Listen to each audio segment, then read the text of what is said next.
Hola, en esta sesión vamos a hacer una práctica muy sencilla. Es la última estrategia para hacer bocetos tipográficos. Es una estrategia que está particularmente, vamos a decirlo de esta forma, dividida en dos partes.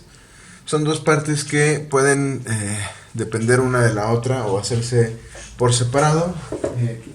Esta sería la manera de concluir con lo que hemos estado haciendo hasta este momento con respecto a los ejercicios de cómo bocetar una letra.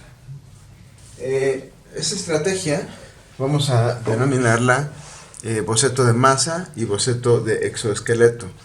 Y debo hacer el reconocimiento, esto está muy basado en técnicas que diseñadores holandeses han desarrollado en los últimos 40 años, concretamente en los cursos de tipografía en la Academia Real de las Artes en La Haya o KABK.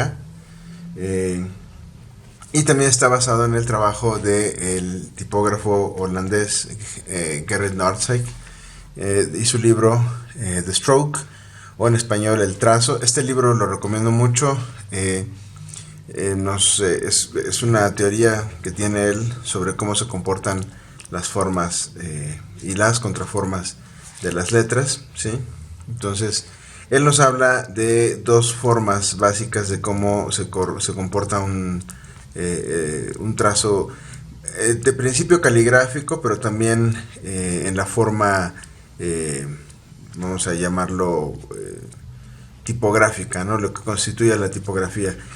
Y esto es que hay un tipo de trazo de traslación que solamente se consigue mediante como su nombre lo dice, trasladación o mover una punta cuadrada, como en la caligrafía. Y el otro es el de la expansión, que es como lo que sucede con la punta bífida o con el brush pen. Esto es de tal manera que la forma de la letra pues puede tener dos tipos de atributo, ¿no? Decíamos que la traslación pues se logra cuando uno desliza. Por ejemplo, aquí vamos a fingir que estoy deslizando un trazo recto hacia abajo, donde la punta de 45 grados, como en caligrafía baja, cuando se hace hacia un lado, pues continúa siendo de 45 grados, ¿sí? Cuando se hace una curva, continúa siendo de 45 grados, es decir, no importa qué figura se alcance, siempre va a mantener esta misma inclinación la punta, ¿no? Entonces esto es lo que llamamos traslación. Y la otra es la expansión, que como lo comenté antes, es muy parecido a lo que sucede con el brush pen, en donde tengo la lógica de que una punta puede subir en una forma delgada y cuando baja se convierte en una forma gruesa, ¿no? El brush pen o el de la plumilla bífida, como con la que se entinta, es básicamente el mismo principio, ya que cuando esta figura no tiene presión, esta punta hace una línea delgada, y cuando se presiona la punta se abre de tal manera que empieza a trazar una figura gruesa, ¿no? Entonces esto nos da más bien como una continuidad a una forma como esta, ¿no? Entonces, un poco basado en esto, Gerrit Noordzijk desarrolló una estrategia de bocetaje que de hecho a sus alumnos en La Haya lo comenzaron a seguir, que es la que vamos a llamar boceto de masa, que es justamente basarnos en cómo queremos que la figura se comporte. Probablemente esta sea la forma más compleja o elevada de bocetar una forma de letra, porque no nos vamos a estar basando ni en la forma ni en el componente, sino más bien en la presencia de lo grueso y lo delgado, que la tinta o el pixel va a estar pues soportando una forma de letra. Les voy a complementar este video con un enlace donde el propio Noordzijk explica esto, Y bueno, la idea es que esto nos ayude a ejercitar tanto la forma de la mano como el ojo, ¿no? Insisto, esta es yo considero que es la forma más elevada de hacer boceto, pero tampoco debemos tenerle miedo, ¿no? Entonces, por ejemplo, si vamos a seguir esta lógica de la traslación, si yo hiciera aquí un boceto de masa de una letra gótica, por ejemplo, yo sabría que la letra gótica pues tiene una inclinación, por ejemplo, de 45 grados. Entonces, en el boceto de masa lo que voy a hacer es lo siguiente. Comienzo a rayar y sobre el mismo rayado voy bajando en lo que yo creo que es la forma de mi letra, ¿sí?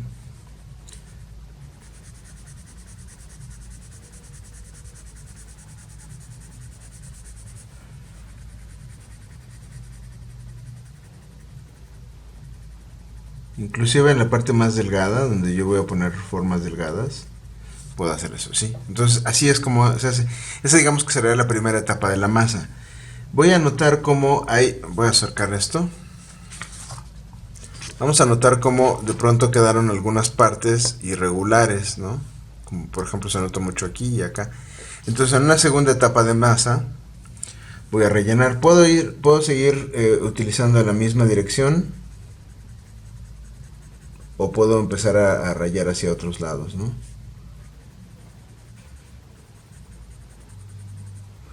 Solo rellenando ahora lo que yo considero que necesitaba relleno, ¿no? Por ejemplo, acá me faltó tal vez un pico, a lo mejor aquí quiero hacer esto más curvo, ¿sí?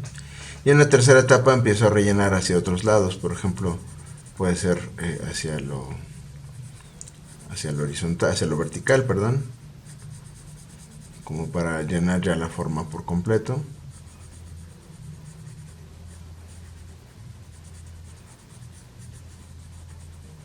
Y se va perfilando la forma de la letra poco a poco. Aquí yo me estoy dando cuenta que necesito más espacio y listo, ¿sí?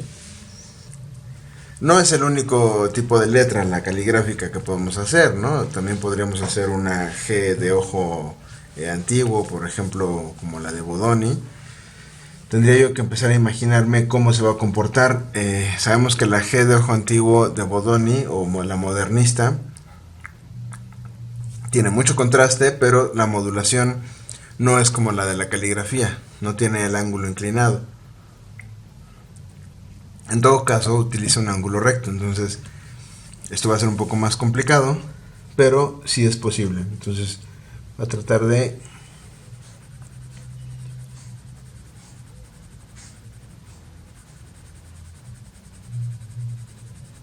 empezar por acá.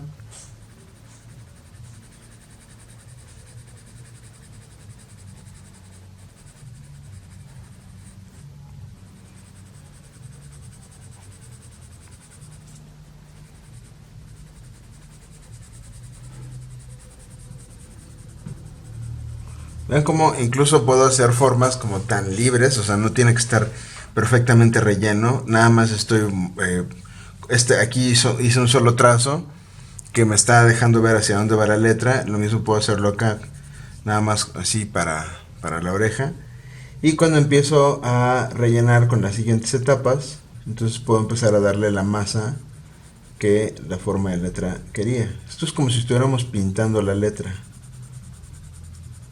Por cierto, ya no lo mencioné, pero estoy usando un lápiz suave para que no haya riesgos de estar rompiendo puntas.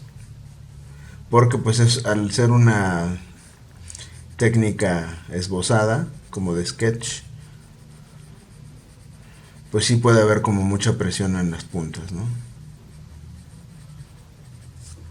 Entonces así poco a poco le voy dando forma a la letra. Es algo muy parecido a lo que hacemos cuando estamos rellenando el contorno, que hicimos el trazo de la caligrafía y luego decidimos rellenar el contorno.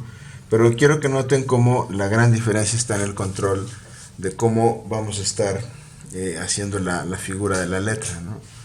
Y lo mismo va para cualquier número, cualquier forma. Podemos hacer hasta bocetos más grandes o bocetos más pequeños. Por ejemplo, voy a hacer no sé, Se me ocurre una mayúscula, puede ser la mayúscula B, ¿no? Una mayúscula B,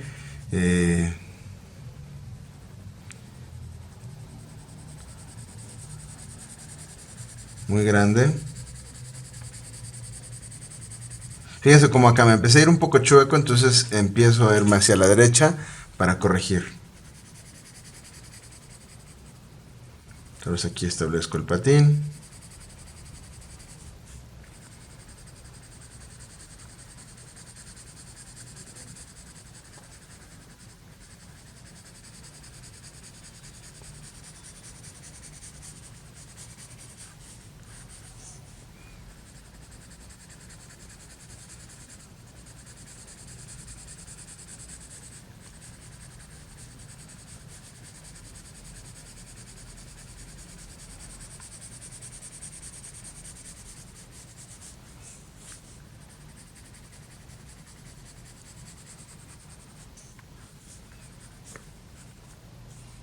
Esta técnica, por supuesto, necesita mucha práctica hasta que ustedes vayan generando el tipo de control sobre el trazo, sobre el efecto que ustedes deseen, ¿no? Aquí también vamos a practicar o a ensayar más bien nuestra tolerancia a la frustración, porque de pronto puede ser una técnica muy complicada. A lo mejor no, a lo mejor a ustedes les parece más sencilla.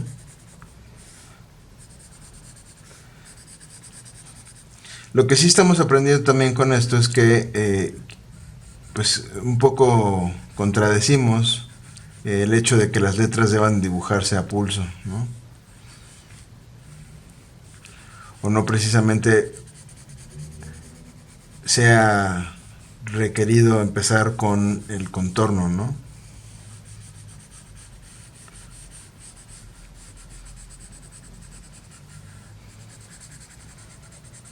Ustedes todos se lo pueden ir controlando, ¿no? Incluso, no sé, quiero tal vez un número 2, pero ahora un número 2 pequeño, pues a lo mejor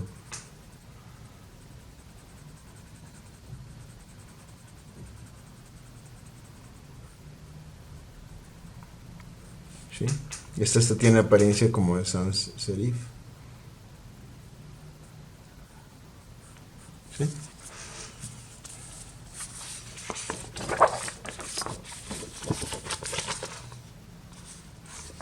Entonces, bueno, eso es básicamente lo que es hacer bocetos por masa, ¿no? La segunda técnica lo voy a usar en la parte de atrás de mi hoja para no estar desperdiciando hojas, ya que nos preocupa la naturaleza. Vamos a hacer la siguiente, que es la parte del llamado exoesqueleto.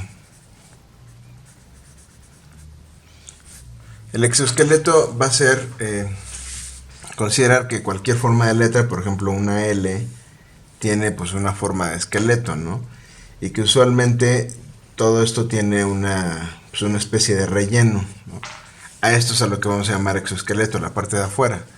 Entonces esto se complementa mucho con el boceto de componentes, porque vamos a considerar que las letras no son solamente figuras completas, sino que hay algunas que comparten características y que deben dividirse en dos partes, ¿no? O que pueden dividirse en dos partes. Por ejemplo, es el caso de la N, ¿no? Vamos a pasar de este caso. Voy a hacer aquí mi trazado.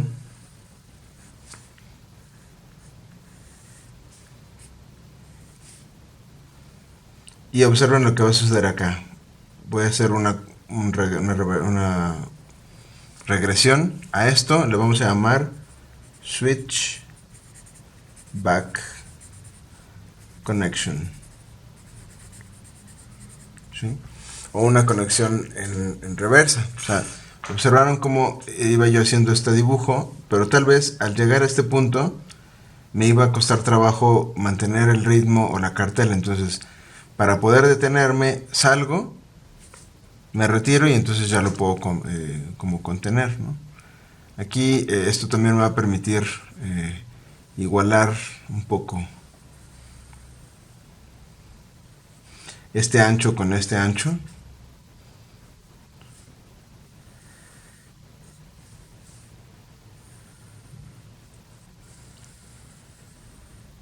Y ahí está. Entonces son dos componentes, ¿sí? Ese es el primero, este es el segundo. Y vamos a tener como solamente la parte de afuera. Para rellenar podemos usar lo que hicimos con la masa, o puede ser al revés. Primero hacer la masa y luego le ponemos el exoesqueleto. De tal manera que, pues por ejemplo aquí voy a tratar de hacer una letra como una E mayúscula. Vamos a practicar ese switchback que es regreso, regreso, regreso, regreso. Y en teoría eso me ayuda a controlar. Aquí se me fue un poco, pero vemos como estos grosores son más o menos parejos. La idea es que quede todo de un solo trazo, pero también esto nos está preparando para la digitalización. Sí, es tener las figuras controladas así me permite claramente ver cuántos puntos necesito para trazar la letra. Voy a poner primero los puntos de afuera, y los puntos de adentro serían estos.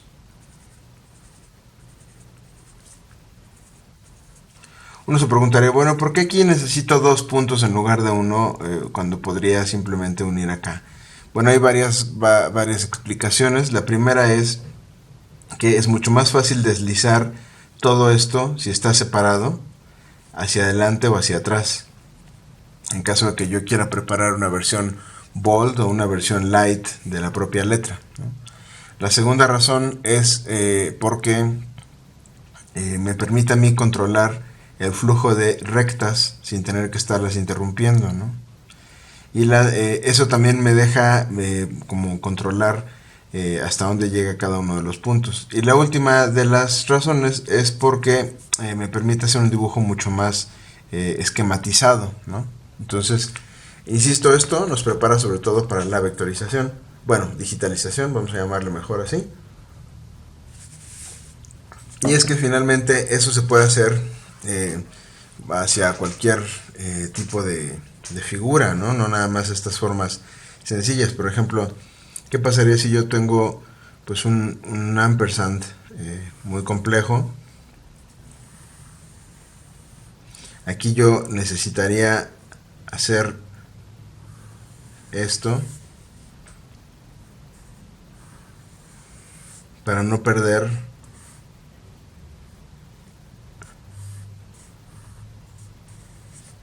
el control de mi dibujo, ¿no? Aquí yo incluso podría mover esto, ¿no? Podría mover esto más para acá y hacer esto así, un poco más plano, ¿no? Pero quiero que se fijen sobre todo en esta, en la parte de adentro, porque cuando yo esto lo rellene,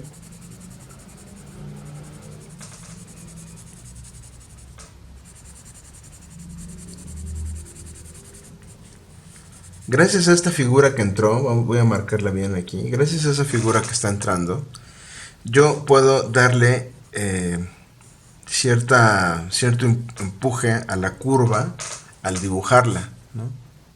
A que si yo simplemente tratara de dibujar los contornos, por ejemplo aquí, tiene el empuje, pero cuando yo llegue por acá,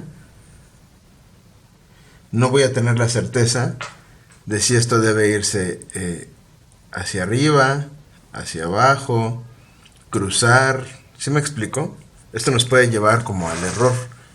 Entonces el switchback connection y hacer las formas por componentes se va convirtiendo como en el complemento ideal de todas las otras formas de bocetar que hemos visto. Como les adelanté previamente, la idea es que todas estas estrategias se puedan utilizar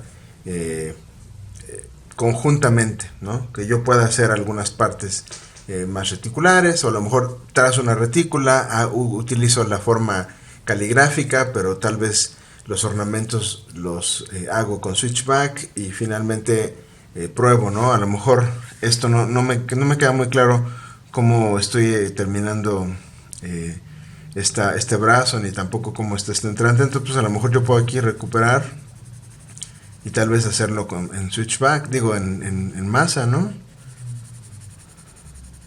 A lo mejor estoy más delgado. Sí, tal vez eso me ayuda a ver qué era lo ideal para mi figura. Tal vez una cartela redonda, ¿no? ¿Sí me explico? Entonces, bueno, más bien espero ser claro. Les pregunto que si me explico como si estuvieran ahí. Probablemente es porque de pronto sé que están ahí, pero la respuesta va a ser como hasta la siguiente sesión, ¿no? Entonces, bueno, esas son las otras dos formas de hacer boceto de letra. Practíquenlo y pues eso sería todo por hoy.